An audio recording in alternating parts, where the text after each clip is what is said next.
Hi, I'm Ken Harbaugh, former U.S. Navy pilot and host of Warriors in Their Own Words. Our mission here is simple: to preserve stories of service and sacrifice from America's warriors. Through archival interviews with veterans from World War II up through modern day conflicts, we present firsthand accounts of what it takes to defend a nation. This is the unvarnished, unsanitized truth from those who lived it. This is Warriors in Their Own Words. Where I landed, was this guy shooting at me, and he would fire off 4 or 5 rounds and then come down and let him fire 4 or 5 more. He's going to hit me. So I started crawling down the side of the hedgerow. When I got probably 100 feet, I started getting firing from the other end.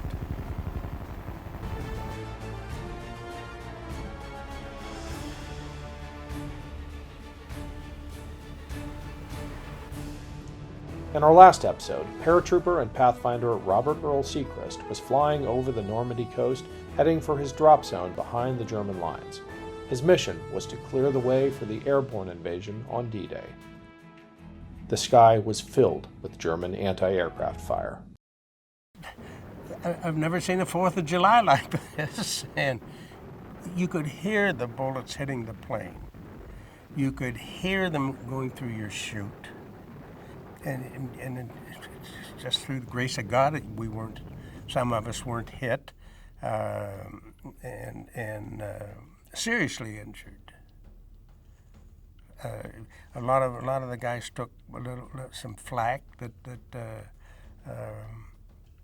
hit them, but didn't do great damage to them. One of our planes was hit. And they were carrying under the plane in the luggage racks explosives, and something hit that explosive, blew the whole plane apart. Everyone aboard was killed.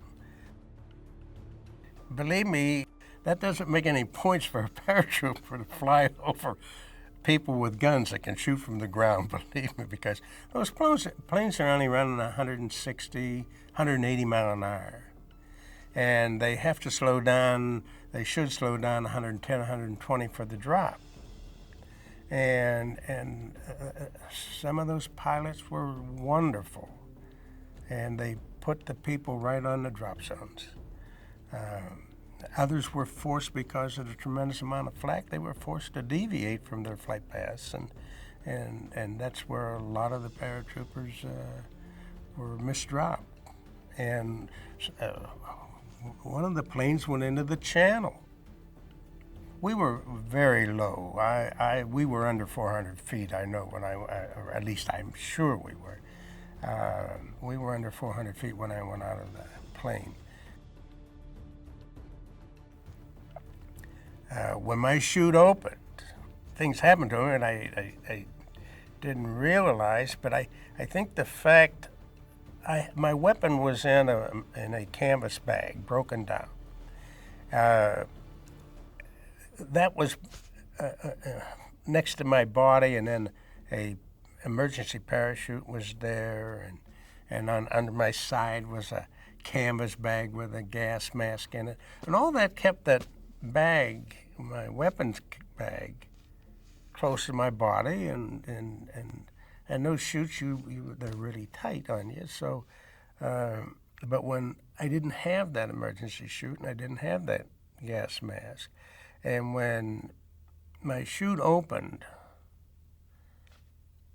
I believe this is what happened is that the gun came up and hit me in the chin and drove my lips up, and my lips come down over my teeth and penetrated my teeth. And all the time, I was on the ground probably an hour before I knew what happened, that my lips were hanging on my teeth. And I bled all down in front of myself. Of course, you don't see it anyways, and it's pitch black. But I was on the ground some time before and trying to talk, and I realized that I had to reach up and pull my lips off of my teeth.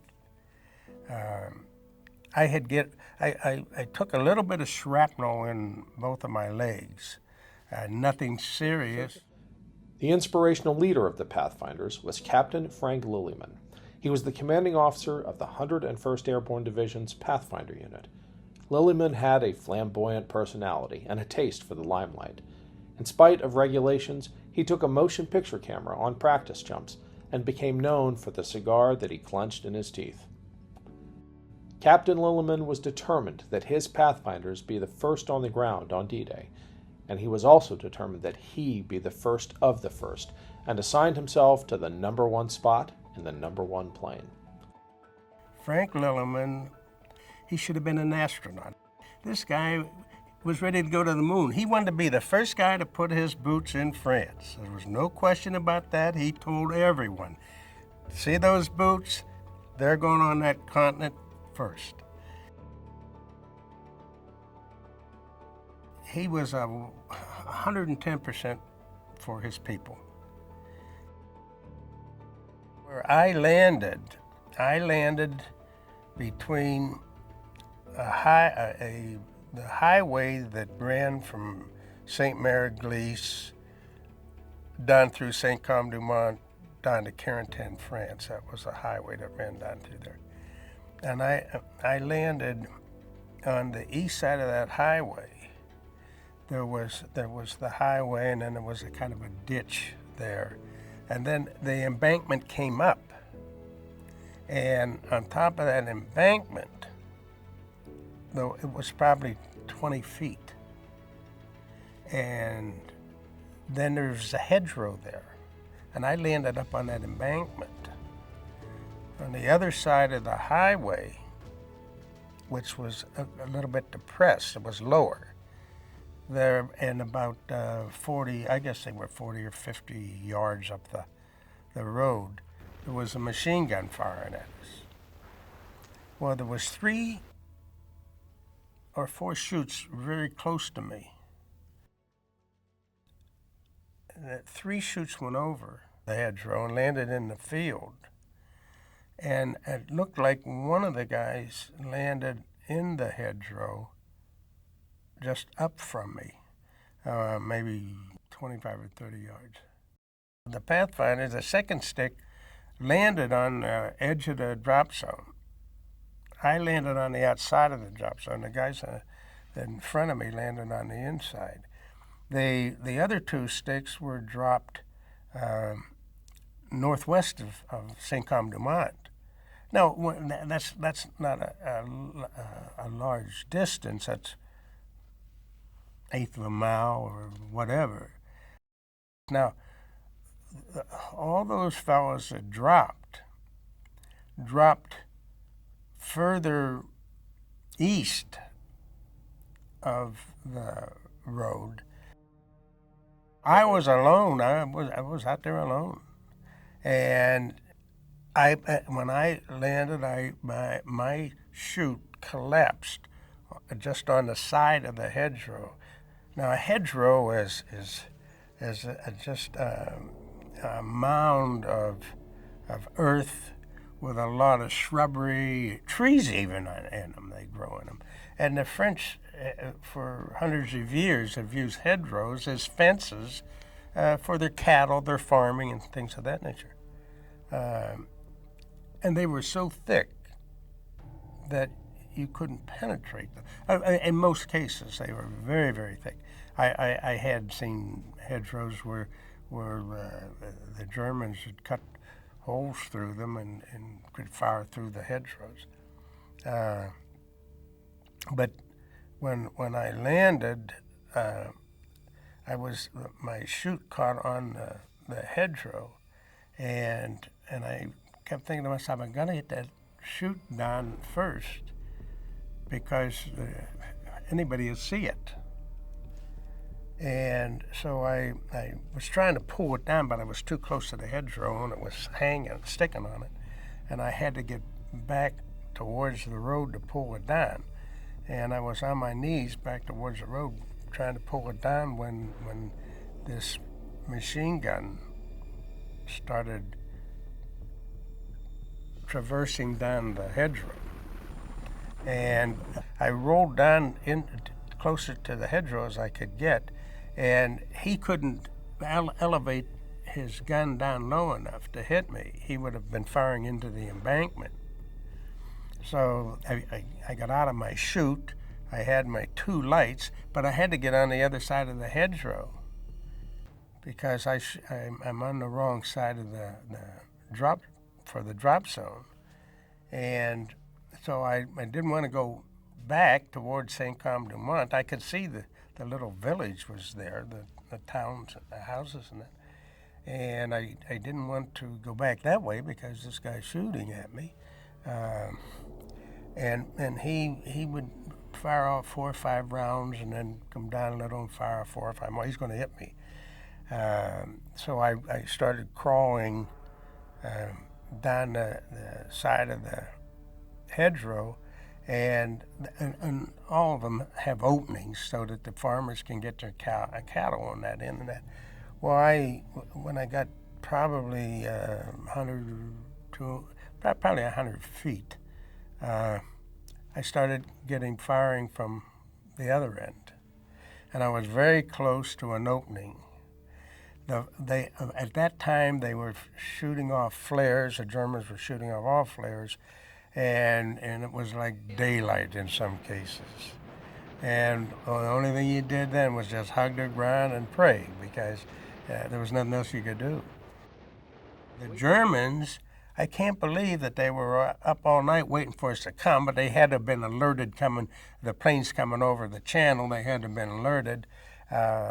And I can remember saying to myself, what the hell are those guys sitting out here in the dark for, shooting at me? They should have been home in bed, or back at the barracks, or wherever they sleep. I couldn't believe that, that these guys were serious. They were trying to kill me. Carrying those lights with me, and I had assembled my M1, and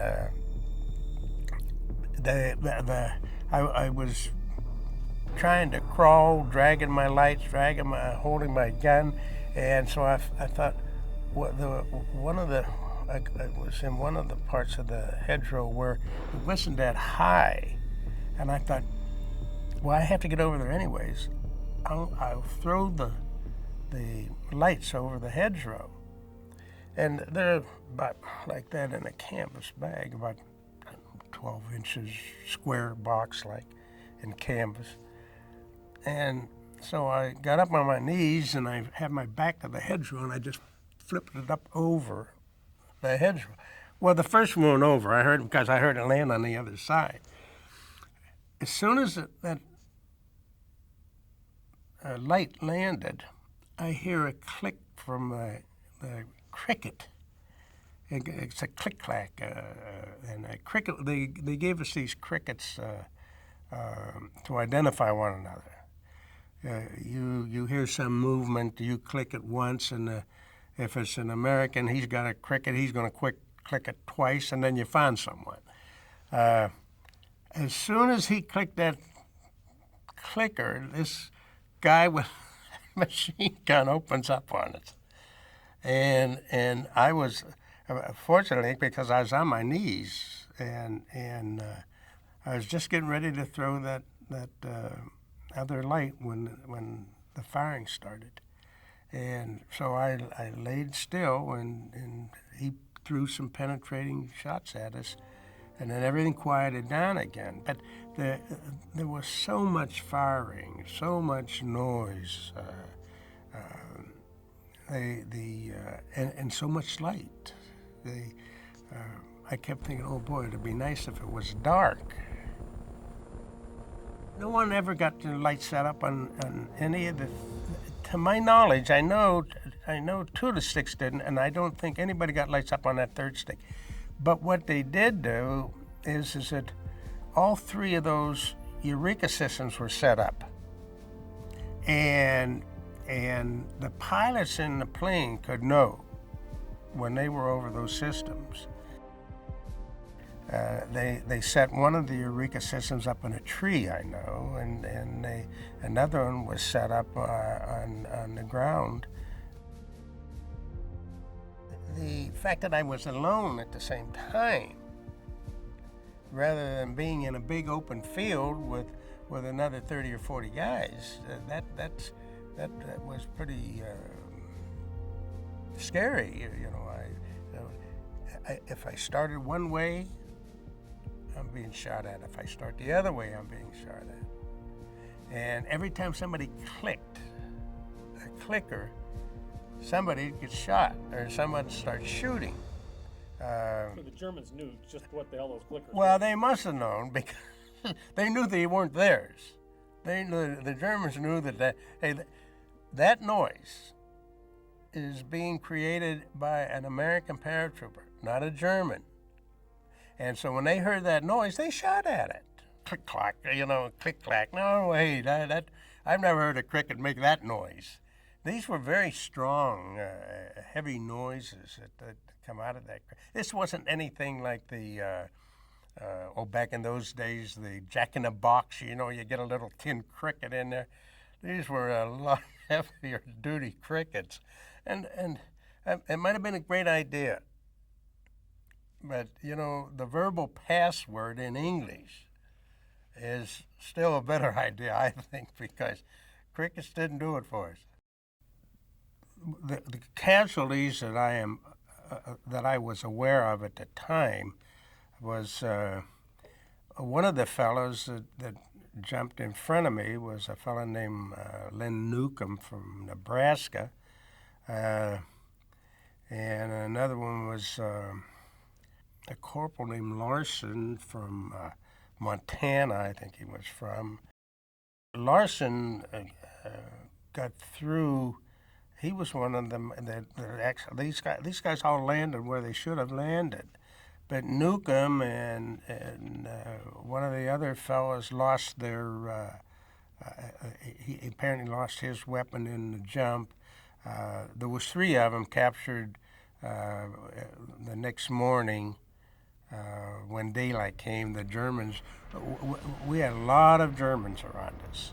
And 3 of those guys were captured and spent the war in a prisoner of war camp. One other fellow was killed in the jump. So I don't know the outcome because of my own circumstances. I don't know what the total outcome was of that. I got reunited with the 101st Airborne Division when all the time that I was trying to get out of the predicament I was in and get to the field where they were supposed to set up the lights, it was so much under fire. And the Germans had set fire to a home, a house and a barn at the other end of the field. And between they had saturated it with gasoline apparently because it went up like a blaze, and between it and the flares going off, they lit up that drop zone D. A lot of casualties were taken. I just laid behind that bush after I threw the second light over. I figured somebody would get them and use the lights. But it didn't happen because we didn't get lights up. There was too much fire, small arms fire.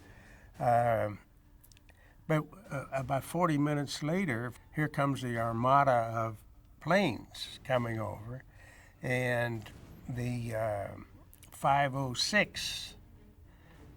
There was a battalion of 506 and 1st and 2nd Battalion of the 501 was in that group. And when the 50, I don't know why, but I ended up with most of the guys in the 506 that landed in close proximity to me. The 2 of the guys landed on the road, and the Germans killed them right on the spot. I was probably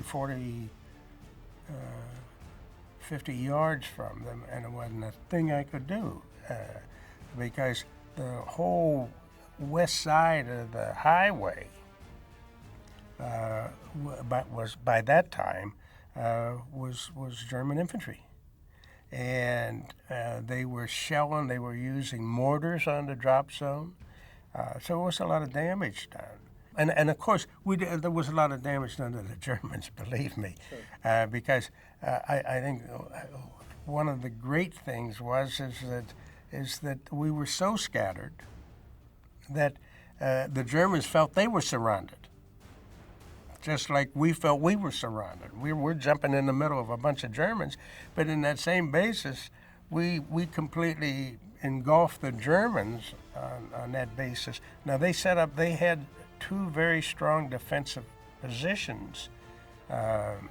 One was east of our drop zone, and the other one was along the causeway, the Carentan-France causeway, which was the main highway that ran from St. Mary-Glees to Carentan. I was just on the west side of that causeway, and the Germans could sit there. I was within 50 yards of God only knows how many was over there at one time. We were all in a position where we could lose our life. We were all in a position that we could have been severely damaged or injured in one way or another. I can only speak for the paratroops, but I think the greatest fear that the paratroops had was stepping on a landmine. I know that was the one thing that I had an utmost fear of, because they were insidious. You were guaranteed to lose one leg and possibly two. And those screaming meanies were just bad situations. And a lot of guys did have that problem. Pathfinders was a dangerous job, but not any more so than the regular paratroops coming in. I'm not minimizing it because I was a Pathfinder, but you have to remember, we had the advantage of surprise to a degree. And the Germans not knowing that we're coming and what our positioning is going to be and such, they weren't prepared for it. But they certainly were prepared for that armada coming across the channel. You can't tell me that they didn't have German spies on that channel over there and transmitting that information back to whoever got it in Germany or France or whatever the case may be. They knew we were coming, but they didn't signal an alert, I think, when the Pathfinder planes went across. I don't think that was because the Air Force, for one thing, the American Air Force flew at day, the English Air Force flew at night, and they were always flying. They were always sending probing planes out just to keep people off balance, and the Germans not knowing what are these guys doing up there. But they never did anything. They just would go into France or wherever the case may be, and then they'd turn around and fly back out. And so we wanted to attract their attention and put them to work, so to speak, and bringing out their forces and all that. And the Germans are smart people, and that military, they knew what was coming down, so they didn't get excited. They knew it was going to come, but they didn't know that exact day, and that's why the Pathfinders, when we went in, we had the edge as far as the danger and liability was concerned. When they brought the 15,000 guys over in that planes, they knew we were coming. I don't think anybody can imagine the sounds, the noise of the tremendous firing of everything from a pistol to a shell coming off of a battleship in the harbor. And you could actually see when they would fire a salvo of 3, you could see the shells coming over. You could see them. They looked like Volkswagens going back to Germany. It was those the sights, the tremendous gore, so to speak, of in those hedgerows, those roads between those hedgerows were really country lanes. And you put a Sherman tank or a German tank, which was much larger than our Shermans, on those roads.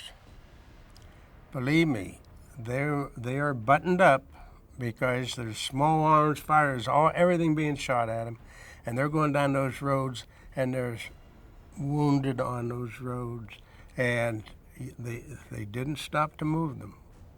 So the horror of it was just the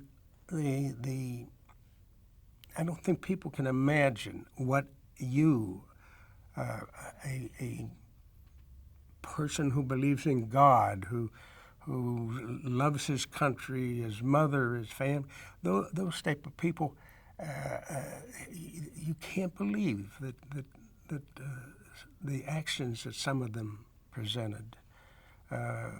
It's the odor of a battlefield is something that you'll never forget. The cordite smell, the burning. Nobody that has never been there can conceive what it's really like.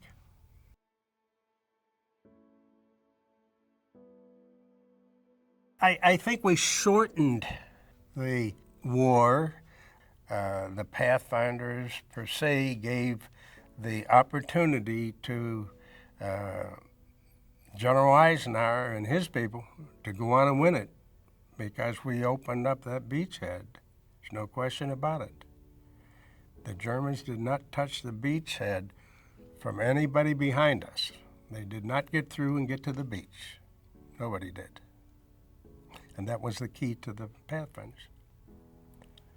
Our job was to bring those troops in, and the paratroops were going to stop anything from getting to the beach, and we did stop everything. How proud are you of having been a Pathfinder? How proud? Well, I can only say that I don't feel I ever have to take a back seat to anyone when it comes to that.